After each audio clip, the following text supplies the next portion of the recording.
A ressurreição de Lázaro 4 dias após a morte. Lázaro ouve a voz de Jesus, chamando-o para fora do túmulo. O impossível se torna real diante do poder daquele que é a vida. Hoje, vou te contar a história do maior milagre já testemunhado por olhos humanos, quando a morte foi derrotada por uma única palavra e o impossível se tornou gloriosamente real. O cheiro da morte pairava pesado no ar de Betânia. 4 dias. 4 longos dias desde que Lázaro havia fechado os olhos pela última vez, deixando suas irmãs Marta e Maria em um desespero indescritível. O corpo já começava a se decompor dentro do sepulcro selado, e com ele, aparentemente, todas as esperanças que as duas mulheres haviam depositado em seu querido amigo Jesus.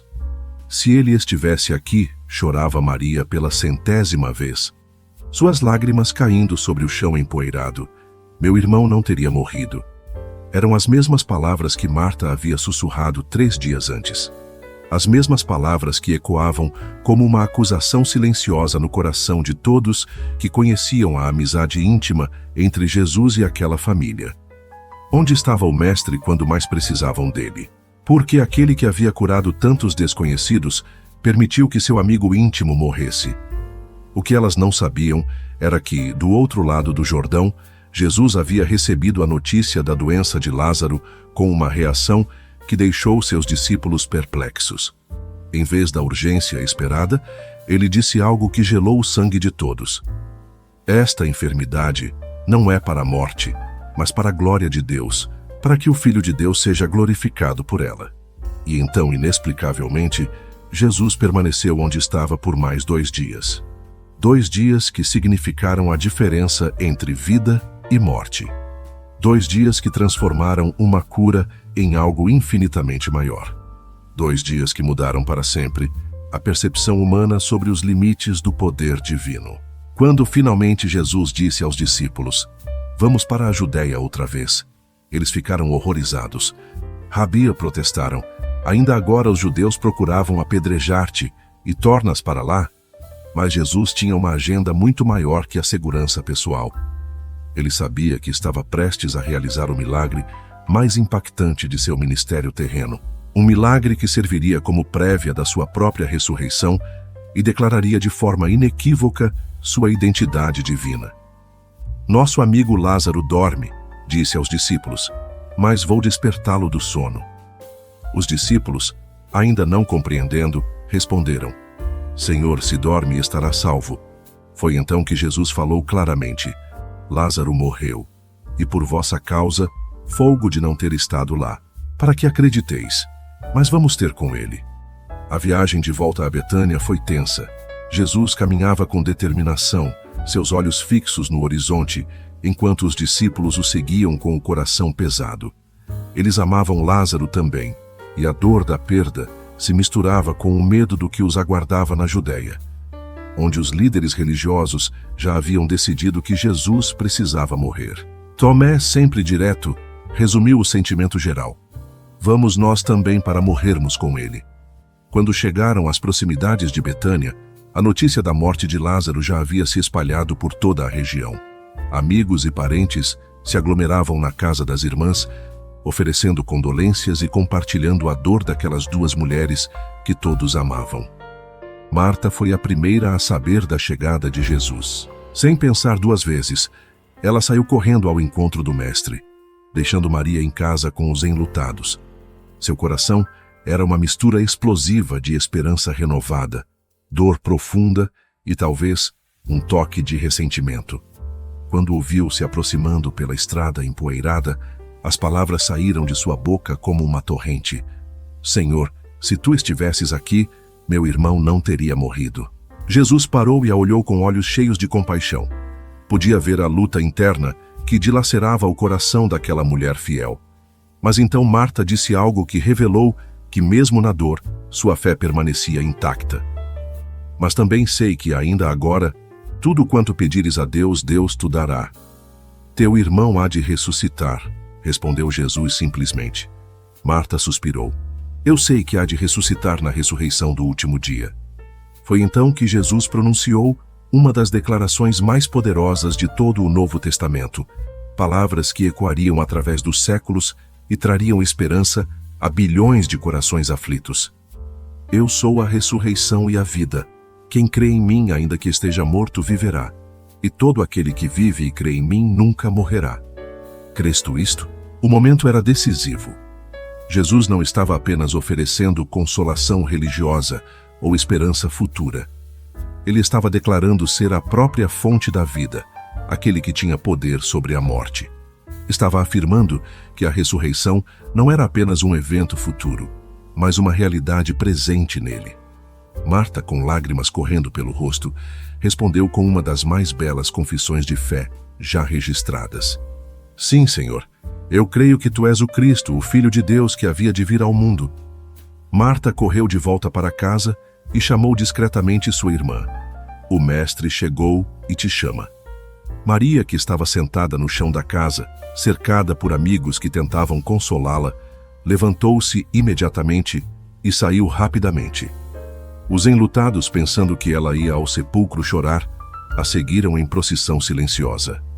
Quando Maria chegou onde Jesus estava e o viu, caiu aos seus pés e disse exatamente as mesmas palavras de sua irmã. Senhor, se tu estivesses aqui, meu irmão não teria morrido. Mas desta vez, algo diferente aconteceu. Vendo Maria chorando, e chorando também os judeus que com ela vinham, Jesus se comoveu em espírito e se perturbou. O texto original sugere que Jesus experimentou uma agitação profunda, uma indignação santa contra a morte e suas consequências devastadoras na vida humana. Onde o pusestes? Perguntou, sua voz carregada de emoção. Senhor, vem e vê, responderam. E então aconteceu algo que chocou a todos os presentes. Jesus chorou. Não foram lágrimas silenciosas ou discretas. O Filho de Deus, em sua plena humanidade, derramou lágrimas genuínas de dor diante da realidade da morte de seu amigo. Aquele que sabia exatamente o que estava prestes a fazer, aquele que tinha o poder de reverter tudo, ainda assim se permitiu sentir a dor humana da perda. Os judeus que observavam ficaram tocados. Vede como o amava. Mas alguns murmuravam com ceticismo. Não podia este que abriu os olhos ao cego fazer também que este não morresse? Jesus, ouvindo esses murmúrios, sentiu novamente aquela indignação santa se agitar em seu espírito. A incredulidade humana, diante do poder de Deus, sempre o perturbava profundamente. Eles haviam visto tantos milagres, mas ainda duvidavam de suas possibilidades. Chegando ao sepulcro, uma caverna com uma pedra posta sobre ela, Jesus deu uma ordem que deixou todos perplexos. Tirai a pedra. Marta, sempre prática, protestou imediatamente. Senhor, já cheira mal porque é de 4 dias. Era uma objeção compreensível e biologicamente correta.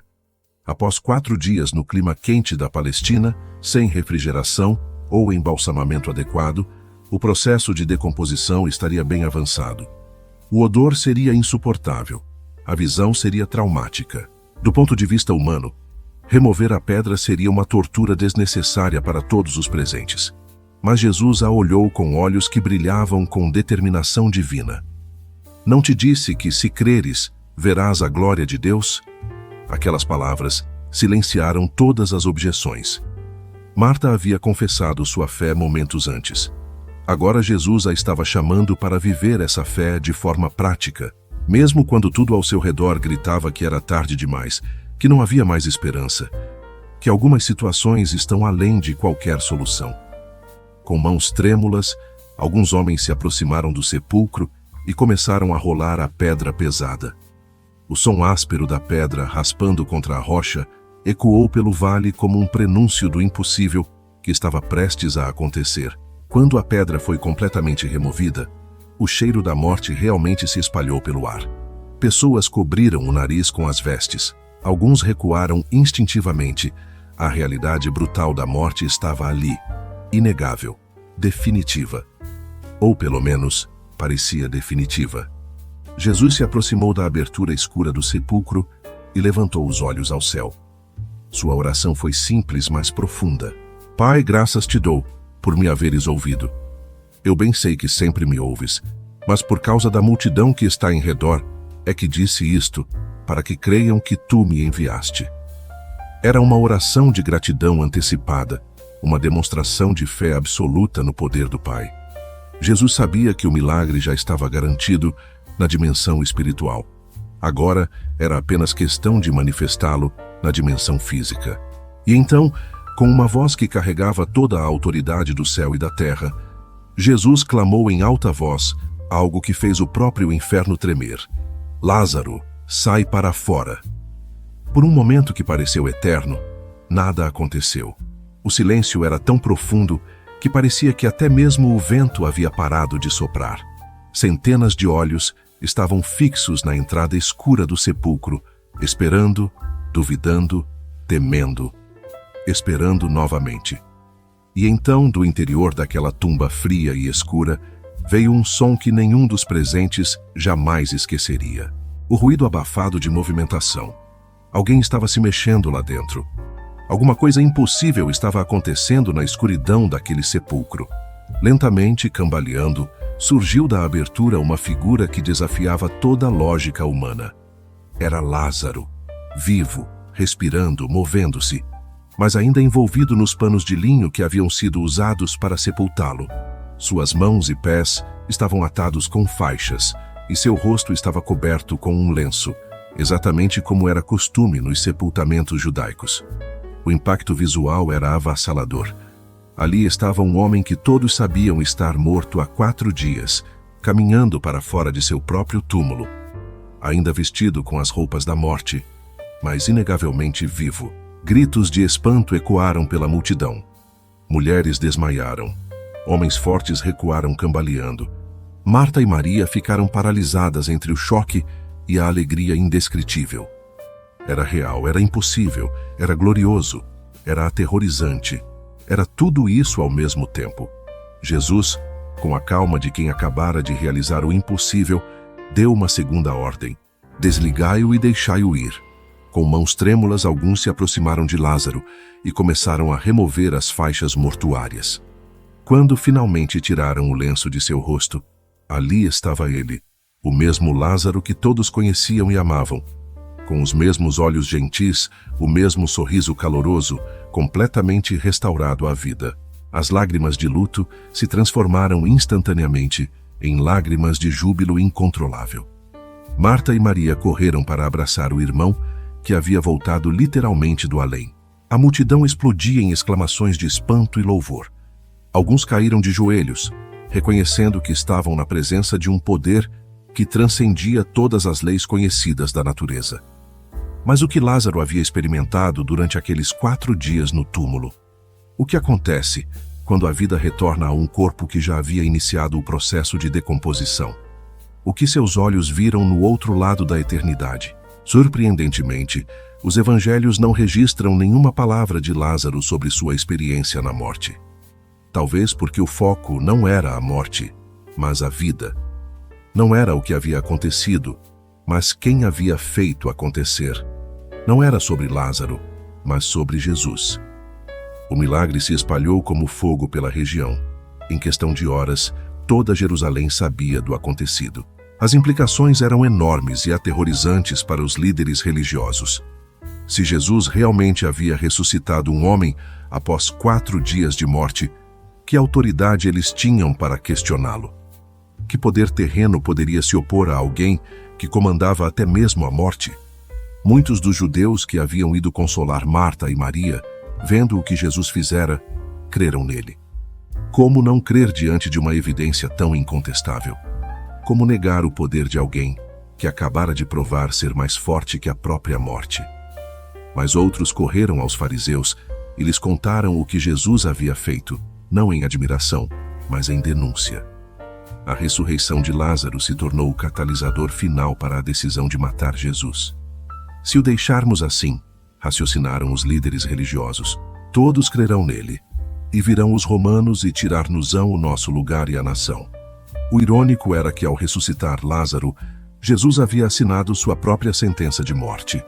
O poder que deveria tê-lo protegido tornou-se a razão de sua crucificação. Mas talvez essa fosse exatamente a intenção divina. A ressurreição de Lázaro foi uma prévia. uma demonstração antecipada do que aconteceria com o próprio Jesus 3 dias após sua morte na cruz. Lázaro viveu muitos anos depois de sua ressurreição, tornando-se uma testemunha viva do poder de Cristo. Sua própria existência era uma refutação permanente de qualquer tentativa de negar ou minimizar o milagre. Ele estava ali, vivo, real, tangível, prova irrefutável de que Jesus tinha poder sobre a morte. A grande lição: a ressurreição de Lázaro vai muito além de um simples milagre de cura. É uma declaração poderosa sobre a natureza de Jesus Cristo e uma promessa extraordinária para todos nós. Primeiro, ela revela que, para Jesus, não existe tarde demais. 4 dias na cultura judaica significavam que a alma já havia se separado definitivamente do corpo. Era o limite absoluto da esperança humana. Mas Jesus esperou propositalmente até que fosse humanamente impossível, para que ficasse claro que o poder não vinha de técnicas médicas ou ressuscitação natural, mas da autoridade divina sobre a vida e a morte.